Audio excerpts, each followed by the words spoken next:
परनिंदा का पाप। एक राजा के दरबार में ब्राह्मण भोज का आयोजन किया गया। 56 भोग महल के खुले आंगन में बनवाए गए। उसी वक्त अनजाने में एक हादसा हो गया।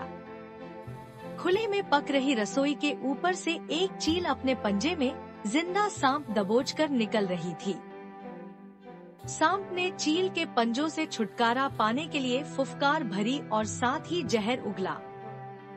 उसके मुख से निकली जहर की कुछ बूंदें पाकशाला में पक रही रसोई के व्यंजनों में गिर गईं। जहरीले भोजन के खाने से सभी ब्राह्मण काल के गाल में समा गए।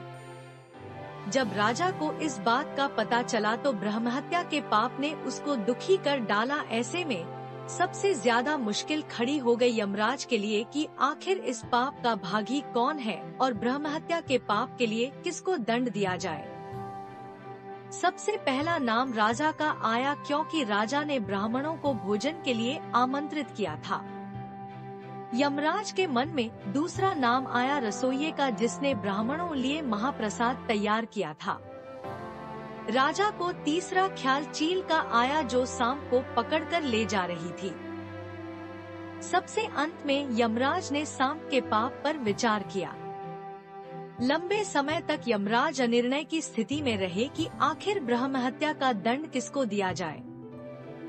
घटना के कुछ समय बाद कुछ ब्राह्मण राजा से मिलने के लिए उसके महल में जा रहे थे।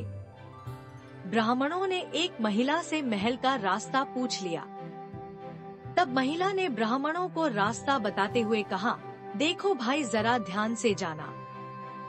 वह राजा ब्राह्मणों को खाने में जहर देकर मार देता है।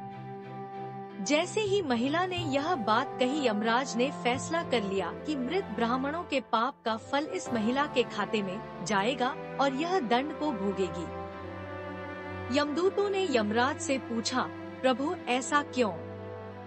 तब यमराज ने कहा, जब कोई व्यक्ति पाप करता है तो उसको पाप कर्म करने में बड़ा आनंद आता है। ब्राह्मणों की मौत से न तो राजा को, न रसोइये को, न चील को और न